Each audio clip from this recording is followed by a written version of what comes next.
and welcome back to the channel of nonsense. It's something a bit different this week. I'm going to try a bit of an experiment.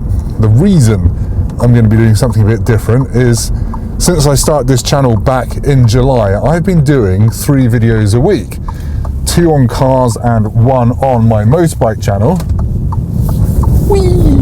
Woo! And it's quite tiring, frankly. Shooting, editing, keeping down a day job, because bear in mind I have a 9 to 6 day job as well as doing this nonsense. Plus the fact that I haven't actually got that many cars coming in over winter means I'm gonna have to find other things to do on this channel other than just being boring about cars. So I'm gonna be boring about cars in a different way. Big bump. Ugh, sorry. So what I'm gonna do, I'm just going for a quick drive to one of my more scenic dogging laybys, and I'm gonna try and give you something to smile about. A roundup of the week's car news, but not in a boring, oh, it's got a 3.8 litre engine sort of way. Just a more casual, this is some weird stuff I've seen this week. Ha ha. Sounds good, doesn't it? I'm really selling this. But no, my day job obviously is running Drive Tribe. We get about 800 to 1,000 posts a day on that website, and I see most of them and I look through them, and that's part of my job. So I see some proper weird shit. So I'm just gonna share some of the best. It's not gonna be long. Hopefully I'll keep this under 10 minutes, otherwise you'll all get bored and YouTube will probably stick a fuck ton of adverts in it.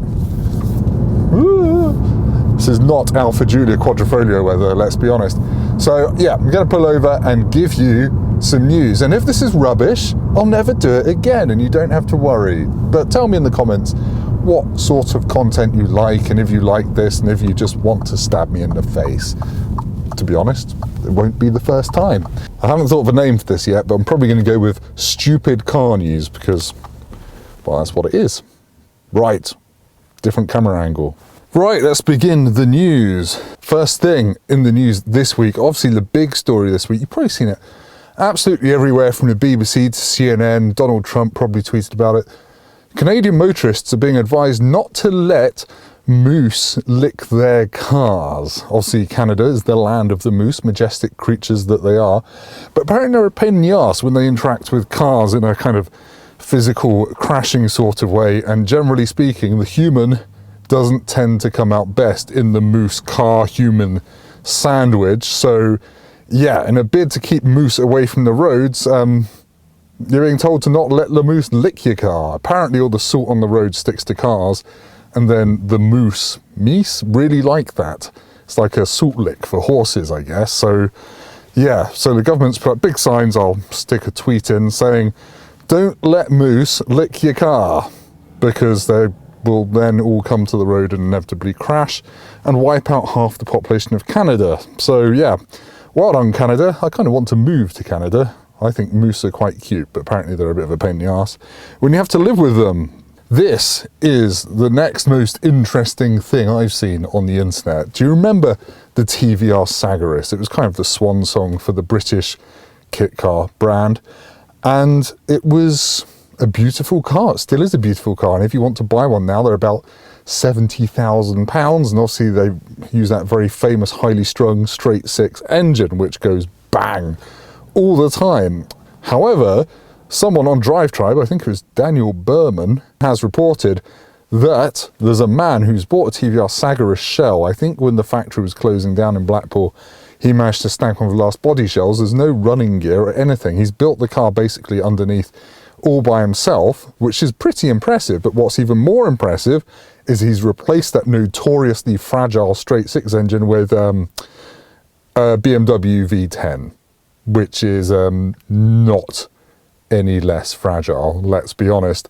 Yeah, this guy's got the S85 engine out of an M5 V10 or M6, I guess, the E60 generation one. And he's going to put dual clutch transmission in it from an E92 M3, the V8 one. And I presume it's going to break down even more than the regular Sagaris. But hey, it's going to sound cool doing it. I'll stick some pictures up so you can see what I'm blathering on about. Oh yes, and it's got 550 horsepower and no catalytic converter in the exhaust. So it's going to sound like, well, better than any other TVR, I imagine. TVR fans, don't at me in the comments. Right, I told you it's only going to be quick, and I've only got 2 more stories to talk about. But hey, They're good ones. Ducati, who make motorbikes. I own a Ducati. They're brilliant. They are an Italian brand that does all the passion thing, and now they've worked out how to build proper motorbikes. And obviously they're part of Volkswagen Group now, as is Lamborghini. So they've designed and created a new Ducati Diavel 1260 Lamborghini. It's an interesting thing, isn't it? It's green and gold, or actually I should use the proper Italian colours. Yes, Verde Ghia, G-E-A, which probably is Italian for ganja green or something, isn't it? And the wheels are Oro Electrum gold. It's got gold wheels, so it's got forged wheels. It's designed to look like the Lamborghini Cyan or the Lamborghini Shan, if you're a fan of English weather presenters. And I think it looks quite cool. The Diavel is a kind of cruiser thing that can actually go around corners and still terrify a sports bike rider. I know, I've ridden one last summer. It was effing brilliant. I think this looks really cool. They're making 630 of them, and they cost $31,000, which is a lot. It's like 12 grand more than a regular Ducati Diavel. But hey, it's good, and I like it when the kind of car world and the motorcycle world meet, because it means I get a chance to talk to car people about motorbikes. Ha, gutted. Check out Tim Rodey Rides Motorbikes. It's a really crap channel. Last bit of news for this very rambling monologue is, of course, some actual car news. Sorry, I said I wasn't going to do boring car news. But we've seen this week a flurry of YouTube videos about the new Porsche 911 GT3. Don't go away. I want you, after this, to go to Top Gear and watch the Chris Harris video. You've probably seen it already if you've got a pulse and an ounce of petrol in your veins, but it's bloody brilliant, the film that Top Gear did, simply because Chris Harris and Andreas Peuniger, the guy that runs Porsche's GT3 division, they're basically best buds, and their history goes way back, and they do this 40-minute video looking at all Porsche's history of GT3 cars, reminiscing about the times the Spanish police pulled guns on them on press launches, things like that. It's well worth a watch, and the new GT3 looks like it's going to be really good, unsurprisingly. But yeah, go and check it out. It's really good.